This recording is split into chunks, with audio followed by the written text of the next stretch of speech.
and welcome to Therapy Book Thursday.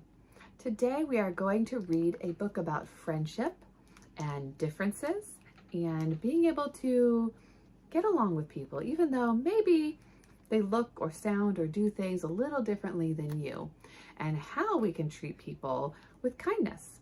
So this book is called You Can Be a Good Friend, No Matter What. Written by Taraji P. Henson and illustrated by Paul Kellum.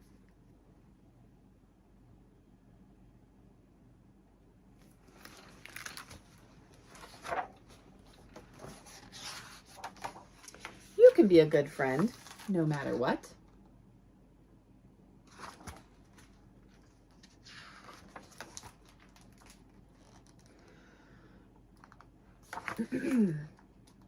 Lil TJ was one cool kid. She had funky style, groovy rhythm, and the most magnificent dog anyone anywhere had ever seen.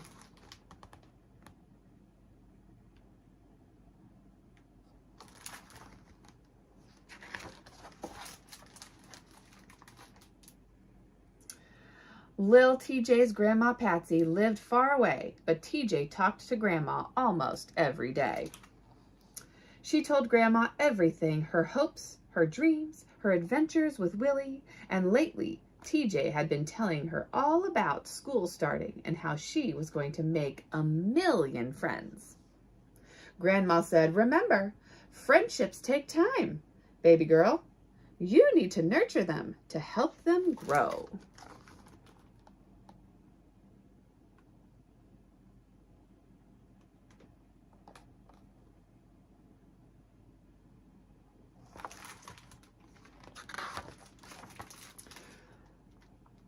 Finally, it was the first day of school. Lil TJ woke up extra early, put on her best outfit, did her hair, and packed her backpack. She was ready.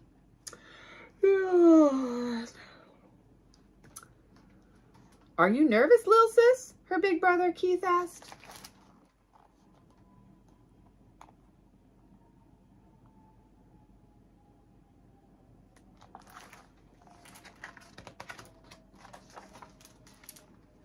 "Nervous?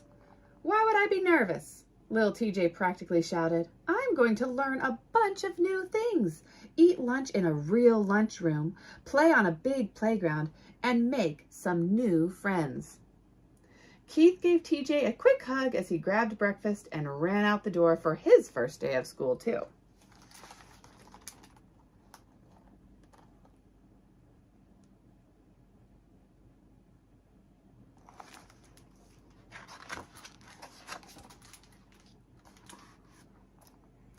As Lil TJ walked into school, she did her best to hide her first day jitters.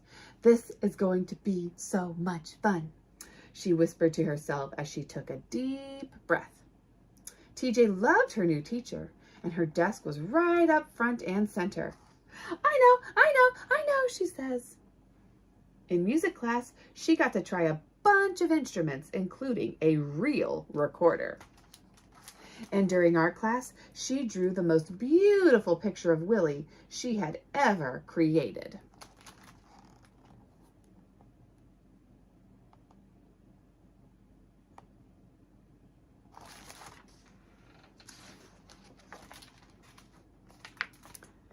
At recess, TJ was ready to go outside to talk, laugh, and make some new friends. But as the class lined up to go outside, someone bumped into her. It was a boy named Bo. "You're so little I almost stepped on you," he shouted. Little TJ looked around at the other kids. No one said anything.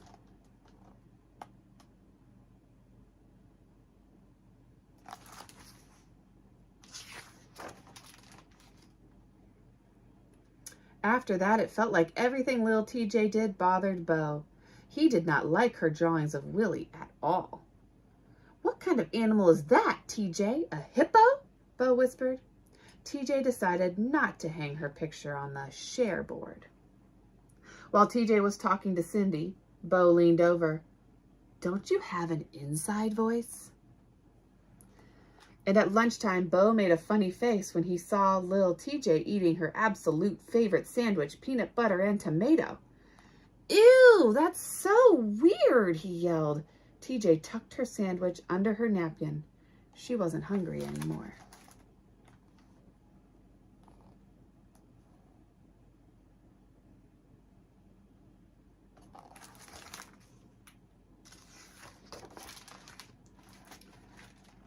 Lil TJ had never felt so sad, lonely, and confused.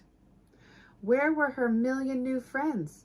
Even Willie's beautiful face couldn't make her feel better. At school, TJ tried not to attract Bo's attention. She wore her plainest clothes, she did her hair like other girls, and she ate regular peanut butter and jelly just like the others, but her tummy still had big, nervous butterflies.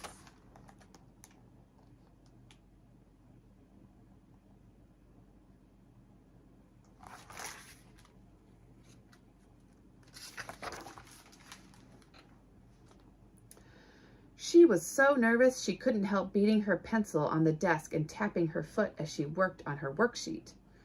Bo whispered in a loud voice, "Quit the tapping, TJ." TJ wished she could shrink and disappear. Maybe making new friends wasn't worth it after all.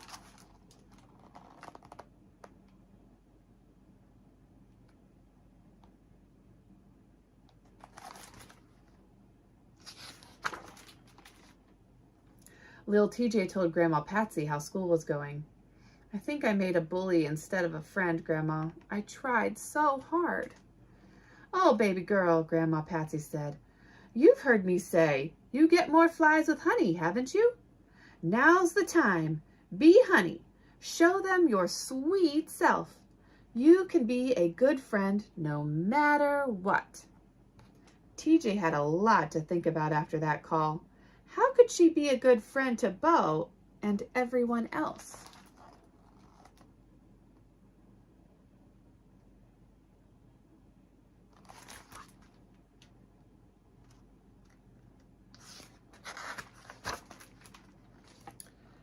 The next day, TJ put on her favorite outfit, did her hair in her favorite style, and packed her favorite sandwich. She waved to Bo on the bus, reminding herself to be sweet like honey. When her teacher asked a question, she sat up tall and raised her hand high with all the other kids.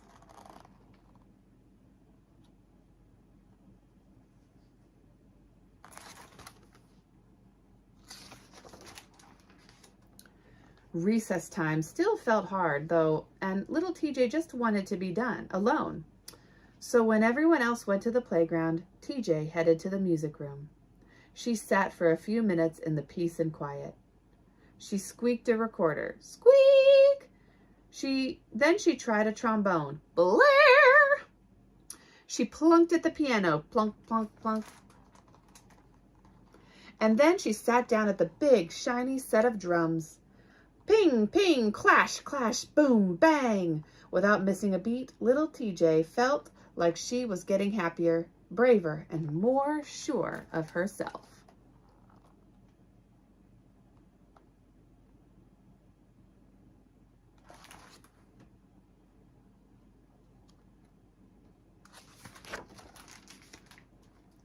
Soon, kids from the playground came inside to join the fun. Squawk! From across the room came the most awful sound. Bo was holding a violin, trying hard to act as though he knew exactly what he was doing. But with each new and loud screech, his face got redder, and he looked like he had big, nervous butterflies in his tummy. Lil TJ remembered Grandma Patsy's words. Friendships take time. You need to nurture them to help them grow.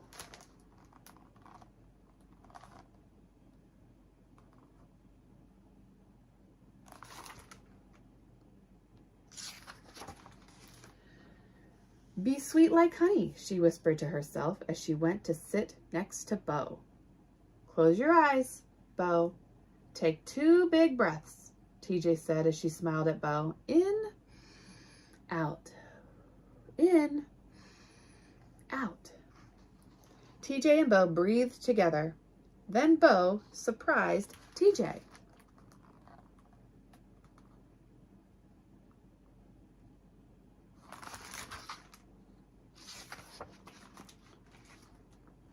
"I'm sorry, TJ," Bo said. "I've been pretty mean to you. Sometimes new things make me nervous and I don't know what to do. You aren't like anyone else I've ever met, so I wasn't very nice."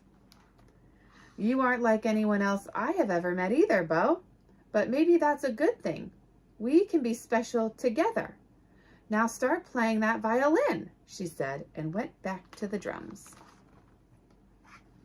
1, 2, 3, 4, TJ counted off, and soon the children were creating beautiful music together as one big group, as friends. The end.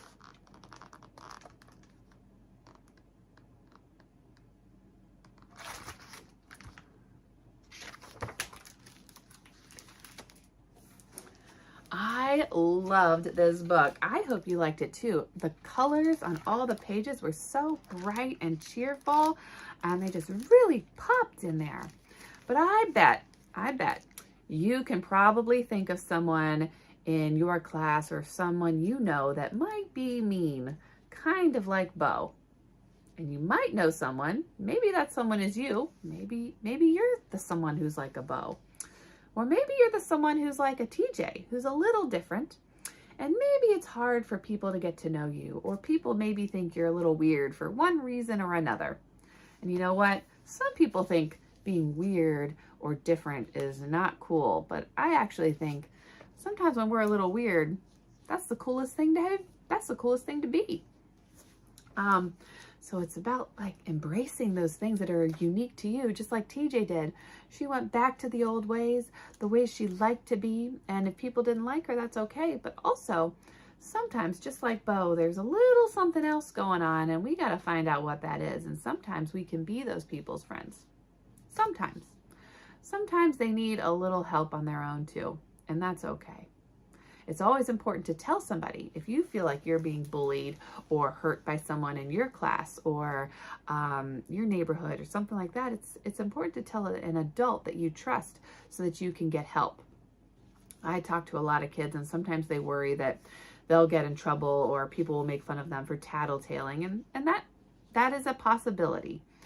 I say that it's important for a teacher to know that someone is maybe doing something to be hurtful to you, so that they can pay attention and maybe they can step in and help if they see it happening.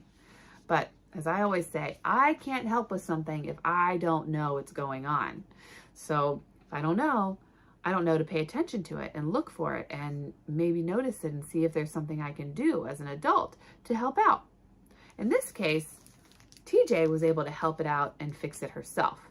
And that's okay too. Sometimes we can do that with our kind words and our gentle behaviors. I hope you enjoyed today's reading. You can find this book and all the books I read for Therapy Book Thursday on my Amazon list, at your local bookstore, or at your local library. I will see you again next week, and I can't wait till then.